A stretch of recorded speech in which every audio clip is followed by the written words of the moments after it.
aunque el gobierno ha descartado romper relaciones con Venezuela, persiste la tensión diplomática tras la información entregada por la Fiscalía que concluye que el crimen del teniente Ojeda fue orquestado desde ese país. Vamos a analizar el momento político que está enfrentando la relación entre Chile y Venezuela. Estamos para esto en contacto con Paulina Astroza, directora de Ciencias Políticas y Académica de la Universidad de Concepción. Muchísimas gracias, Paulina, por estar con nosotros y bienvenida. Buenos días. Buenos días, Carla. Gusto saludarte. A ver, ¿cómo estás observando tú la tensión que se ha dado entre ambos países? Ha habido hartas voces desde parlamentarios y distintos actores relevantes que han llamado al gobierno a cortar relaciones diplomáticas con Venezuela, pero el gobierno dice que no, que esa no es la vía. ¿Qué te parece a ti? ¿Cómo lo observas? Estoy de acuerdo con el gobierno y eso lo he sostenido hace bastante tiempo. Así como también estuve de acuerdo y lo señalé, mi opinión la mencioné antes incluso de que se tomara la decisión, que creía que sí las condiciones estaban dadas para que nuestro gobierno llamara en consultas al embajador Jaime Gazmuri como gesto de protesta por las declaraciones del embajador, el ministro de Relaciones Exteriores de Venezuela, en el cual había formulado declaraciones muy incorrectas, muy ofensivas además para el propio Chile, negando la existencia del Tren de Aragua. Y en ese momento estimé que efectivamente una forma, un gesto diplomático, como se usa en las relaciones internacionales, era llamar en consulta. Pero otra cosa es romper relaciones diplomáticas y creo que en ese sentido se está tomando con demasiada liviandad por parte de muchos políticos y de muchas personas lo que significa romper relaciones diplomáticas entre dos estados. ¿Qué significa? Incluso, significa terminar todo tipo de contacto entre dos estados. O sea, digamos, lo más grave es estar en una guerra con otro estado. Incluso con lo que tú estabas señalando anteriormente, te puedo decir que en Medio Oriente, pese a estar en guerra, ninguno ha roto relaciones diplomáticas con otro. ¿Por qué? Porque se tienen que mantener los canales diplomáticos, las embajadas, las cancillerías, tienen que tener los teléfonos abiertos para antes, durante y después de algo tan grave como una guerra, tener ese conducto para buscar soluciones políticas a situaciones gravísimas. Y yo he dado ejemplos en los cuales no se han roto las relaciones diplomáticas pese a la gravedad de los hechos, como el caso de Estados Unidos, cuando en su territorio, en la capital, se mató por ejemplo, a Orlando Letelier, donde se puso una bomba, y en ese caso no se rompieron relaciones diplomáticas. O la crisis de los misiles en el año 1962, donde casi se llegó a una tercera guerra mundial entre la Unión Soviética y Estados Unidos, no solo no rompieron relaciones diplomáticas, sino que reforzaron estas a través de una serie de medidas para lograr la mayor cooperación y el diálogo directo entre las partes. Lo mismo pasa con Canadá, que tuvo problemas con India, o lo mismo pasó con Turquía, en el caso en que su embajada mataron a un periodista, lo torturaron, lo destrozaron, lo escondieron y tampoco rompió relaciones diplomáticas. Entonces, creo que tiene que tomarse en cuenta esto. ¿Por qué? Porque además se deja la indefensión a los nacionales que están allá, Ahí sí que olvídate de cualquier tipo de cooperación de información policial, de todo lo que... Nosotros tenemos poco comercio con Venezuela, pero también implica el comercio, también implica las relaciones culturales. Y además, la Convención de Viena sobre el derecho a los tratados que regula esta materia, te permite como una causal de término legítimo de un tratado la ruptura de relaciones diplomáticas. O sea, podría perfectamente cualquiera de los dos estados invocar este término y terminar con todos los tratados que tenemos entre ambas naciones. Ya, y eso sería una forma incluso de escalar aún más la tensión entre ambos países. A mí me hace harto sentido, además, desde el punto de vista de los ciudadanos, el que no se deje de prestar el servicio consular, de las embajadas, de todo lo que significa mantener las relaciones. Ahora, eso es una cosa, y ha sido la postura oficial del gobierno, muy también respaldada por ex cancilleres que han estado en esta misma línea. Pero de ahí a la cooperación sustancial, uno dice, ¿no habrá una distancia importante, porque una cosa es mantener los canales diplomáticos y otra cosa es que realmente Venezuela contribuya, coopere, y eso se puso bien en duda después de las declaraciones del canciller, que decía que el Tren de Aragua no existía. Desde ese punto de vista, ¿cómo Chile puede hacer valer esta palabra? Porque después sale el fiscal general a decir que sí van a colaborar.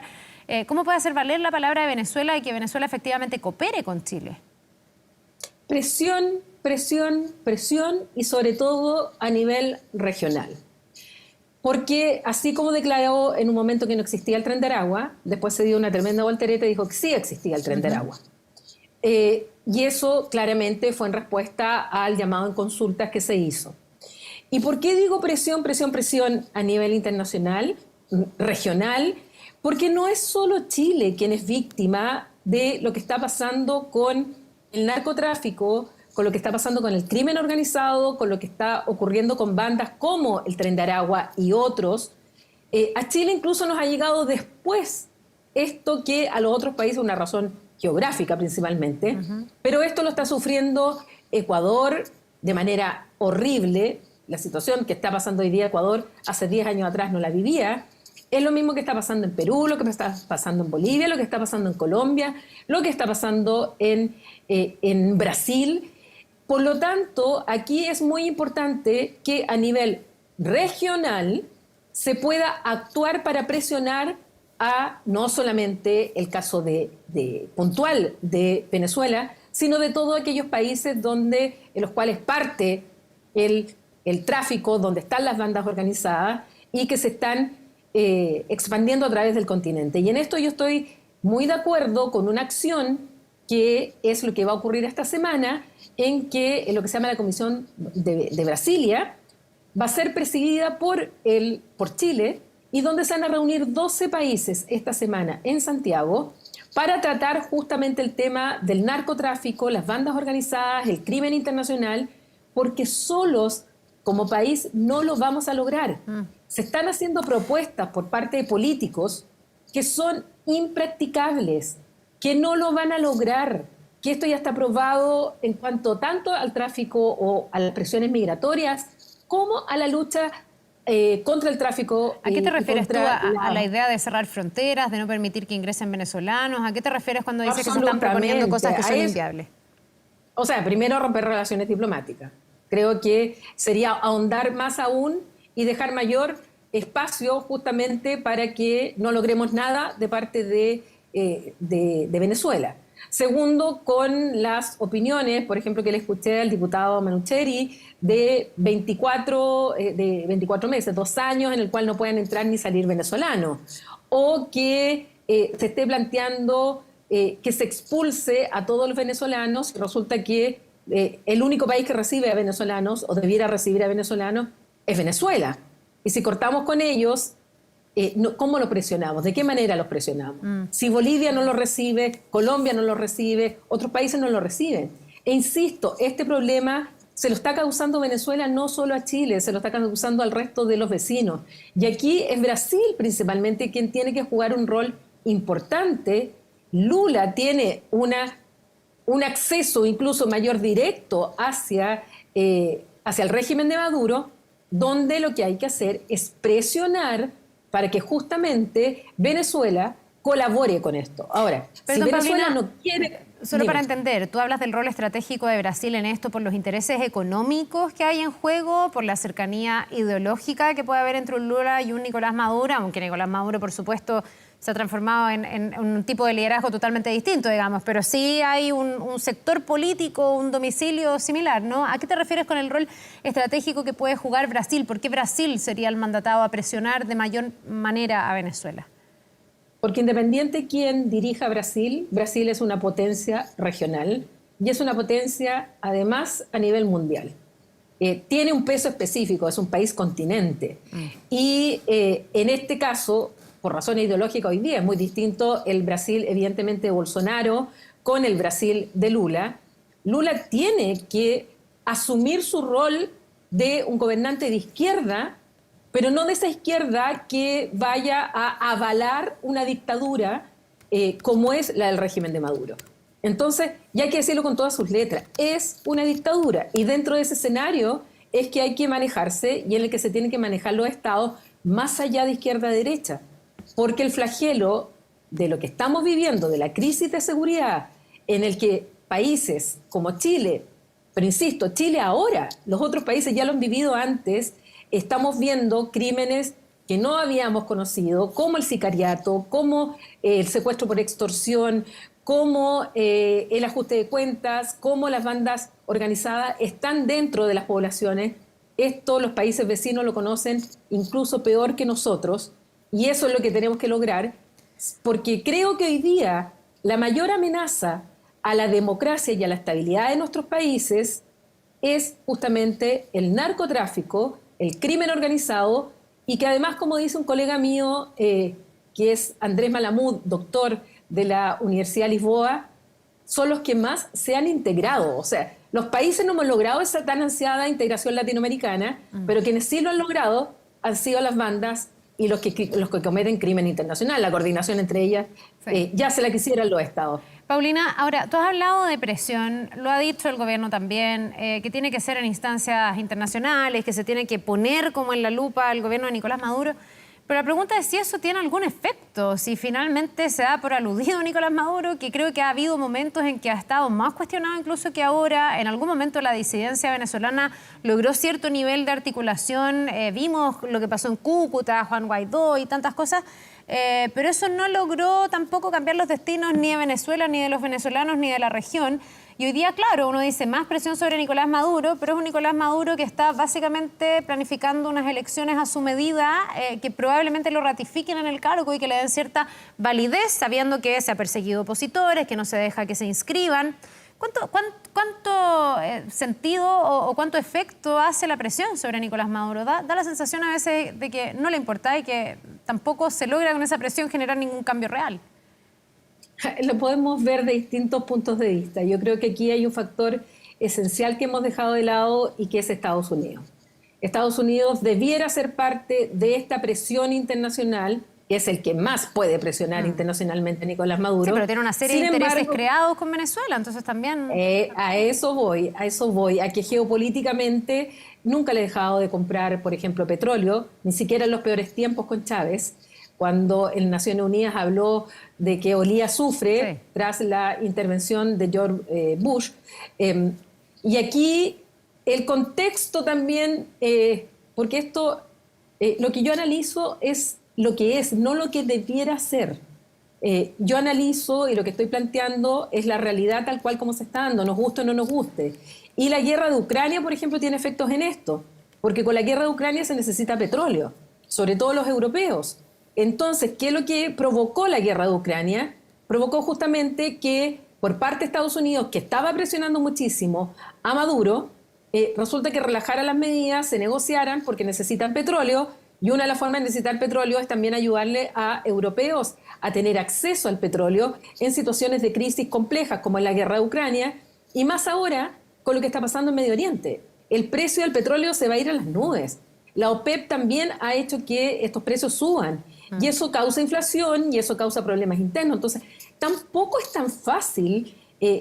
Por eso te digo, creo que leen con mucha liviandad lo que significa la política internacional y cómo se manejan los distintos intereses. Si bien no se ha logrado algunas cosas de Maduro, les puedo asegurar que muchas de las cosas de Maduro que quisiera hacer no las está haciendo, justamente por esta presión. Veamos también la parte del vaso medio vacío. Maduro habría querido hacer muchas otras cosas más y directamente ni siquiera hacer elecciones y pasar derechamente a ser un gobernante sin pasar siquiera por las urnas, por esta farsa que va a ser estas elecciones. Pero sin embargo, tiene que hacerlo. Entonces, creo que en ese sentido son los países de América Latina y el Caribe, que son los más afectados, que tienen que presionar para esto, para que Maduro tenga que colaborar. No te digo que con esto va a colaborar, que va a entregar, pero de esta manera se logra que este régimen de alguna manera tenga que ir cediendo, porque si por todos lados le están diciendo no vamos a hacer más esto contigo, no vamos a hacer esto otro, te vamos a presentar como un paria internacional, esto de alguna manera va a tener que forzar una negociación. Esto es una negociación política y esto es diplomacia. Por eso que plantear romper relaciones diplomáticas es la medida más ineficiente que se le puede ocurrir y espero que no se tome a la política exterior como un tema de política interna solo porque estamos en época electoral. Es más serio que eso. Ya, o sea, tú ves que el gobierno está en la línea correcta y que romper relaciones diplomáticas solo agudizaría el escaso margen que hay, veo yo, no sé, para presionar a Nicolás Maduro. Ahora se lo preguntaba recién a la diputada Frías que estaba con nosotros, ¿cómo se evalúa si es que Venezuela está colaborando? Además, desde el punto de vista de los tratados, los acuerdos entre ambos países, ¿qué posibilidades hay de que efectivamente se logre la extradición por parte de Chile de estas personas que están requeridas por haber estado implicados en el secuestro y posterior asesinato del teniente Ronald Ojeda? ¿Y qué pasa con el tema de las expulsiones? Porque en Chile se busca expulsar, se busca devolver personas que han tenido temas con la justicia de origen venezolano, se los trata de llevar a Venezuela, pero Venezuela no los recibe. Y ahí nos quedamos, en el fondo, sin tampoco poder ejecutar las expulsiones. Bueno, ahí está justamente el impasse diplomático. Por eso que yo te decía que yo estimaba que correspondía llamar en consultas, cosa que algunos no querían, al embajador Gasmuri. Y yo creo que sí está en línea correcta el gobierno, pese a que esto le va a traer problemas internos al propio presidente Boric dentro de su propia coalición, porque sabemos perfectamente que dentro del Partido Comunista hay voces disidentes a esto, apoyan incondicionalmente al régimen de Maduro y son parte del gobierno. Entonces, esto también trae problemas, sin duda, dentro de la toma de decisión en materia de relación internacional al propio gobierno, y creo que, contrario a criticarlo, lo que hay que hacer es apoyarlo en esta medida, porque además que creo que es la que políticamente, internacionalmente corresponde, no hay que debilitar su flanco interno para poder lograr que las policías se coordinen, de que nombren a la persona técnica que no lo habían hecho en este acuerdo de entendimiento, este memorándum de entendimiento, para que lo digamos en términos correctos, que fue lo que firmó el subsecretario Monsalve con las policías allá. Venezuela no ha nombrado la contraparte, tiene que nombrarla. Tenemos que exigirle desde ese punto de vista que Venezuela empiece a cumplir, porque no lo ha hecho. Pero insisto, solo no lo vamos a lograr. Rompiendo relaciones diplomáticas, menos posibilidades. Y lo que tenemos que hacer aquí es juntarnos con el resto del barrio, y aquí tiene un rol también Estados Unidos que jugar, aunque sus intereses estén más puestos en lo que está pasando en Medio Oriente o lo que está pasando en Ucrania. Bien, pues te queremos agradecer, Paulina Astroza, doctora en Ciencias Políticas y Académicas de la Universidad de Concepción. No vamos a abordar los de Medio Oriente porque es otro capítulo completo, pero ya tendremos oportunidad de conversar sobre eso. Que tengas un muy buen día. Gracias, Carla, y todo está unido, ¿eh? Todo está vinculado. Absolutamente. Que te vaya muy bien, que tengas una buena jornada. Nos vemos.